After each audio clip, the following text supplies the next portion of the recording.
Kevin Bonavia to make his maiden speech. Thank you, Madam Deputy Speaker, and congratulations on your own election. I'd also like to congratulate the Honourable Member from Taunton and Wellington for his excellent speech. Today is my first opportunity to speak on behalf of the people who have sent me to this House, the residents of the tremendous town of Stevenage and the vibrant villages of Nebworth, Codicott, Datchworth and Aston. It is such a special honour and responsibility to represent the place that I am proud to call home. Stevenage itself is a trailblazer town, the UK's very first new town, created by the transformative Labour government of 1945 to deal with the last great housing emergency after the Second World War. It was built around the old town of Stevenage, which made its name many centuries ago as the first staging post on the Great North Road from London to Edinburgh. It is also a town ringed by beautiful villages, including Nebworth, the site of many great world-famous music festivals over recent years. I'd like to record my thanks to my immediate predecessor, Stephen McPartland. I'm not sure how much I have in common with him, apart from our shared birthday and our height, or lack of. But what I do know is that when he cared deeply about a matter, he was a tenacious advocate for it, including notably being a champion of those affected by the cladding crisis following the awful Grenfell fire. I'm also mindful that Stevenage has been represented by two amazing women Labour MPs. The first was the redoubtable Shirley Williams, who represented Stevenage up until 1979.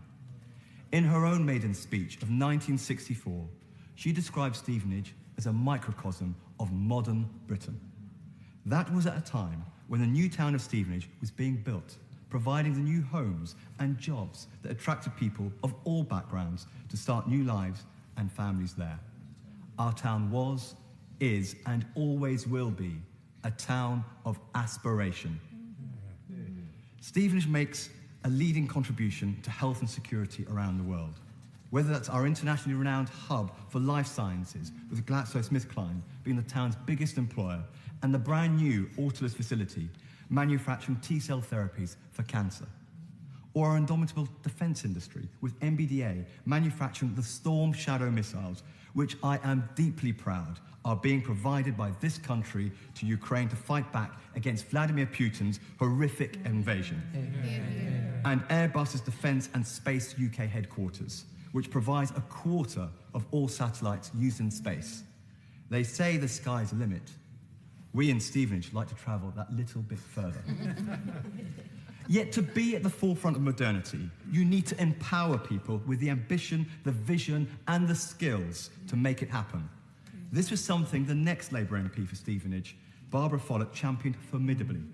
In her own maiden speech in 1997, she noted the need to equip more young people to take on the skilled careers that would be possible with the high-tech employers in Stevenage.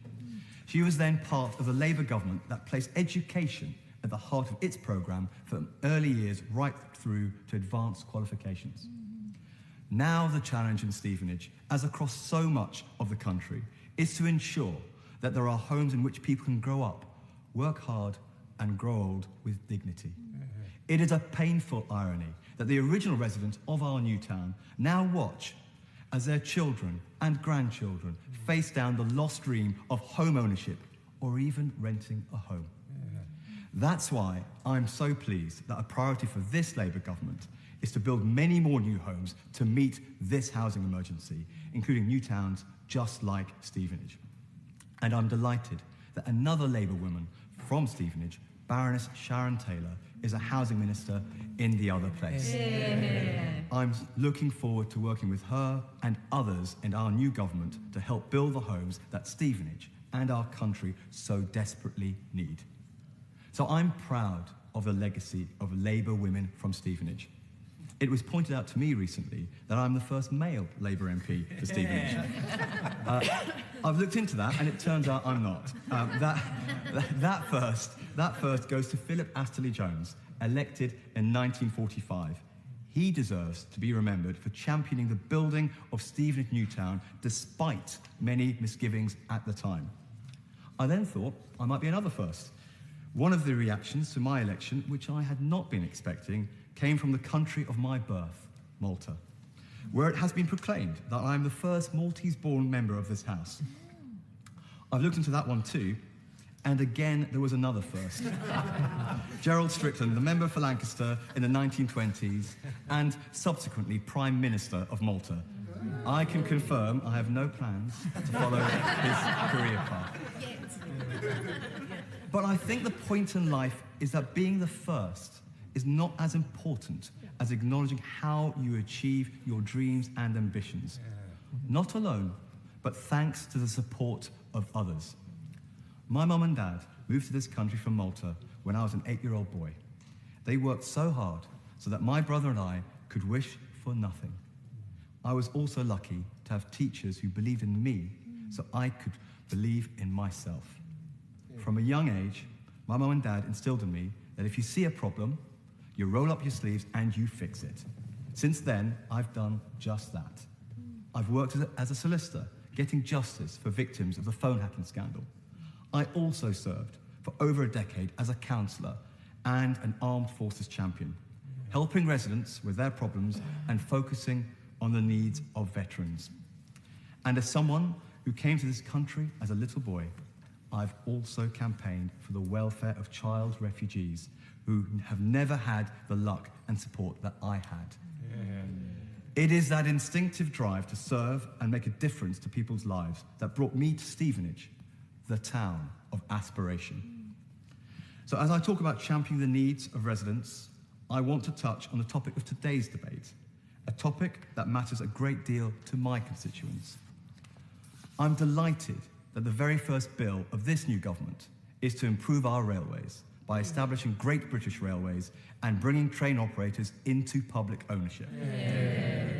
Residents in Stevenage and our villages are strivers. They work hard to build a better life for themselves and their families. Key to that is a properly integrated rail network that is affordable, on time, and accessible. Alongside my strong support for this bill, I'll be lobbying for the restoration of the Nebworth Express to bring back a fast train in and out of London to Nebworth Station. Just because you live in a village, it doesn't mean you have any less aspiration to succeed as those who live in towns. And I'll work hard to ensure accessibility in Stevenage Station is a priority, from ensuring a full-time working lift to securing the future of the ticket office. So as I start the work in my constituency of returning the role of MP to its founding purpose, public service, I also stand ready to support our new government in delivering on the change that our country needs. I ask the new government just one thing. Look back to the great reforming agendas of the Labour governments in 1945, in 1964, and in 1997. That built our new town, revolutionised the life prospects of a generation, and transformed our public services. Aspiration was their watchword, and aspiration has remained the very essence of towns like Stevenage ever since. Now look to the present day in 2024. Let us recapture the imagination, innovation, and vision that our predecessors showed and carry it forward to transform the lives of this generation and the generations to come. Thank you.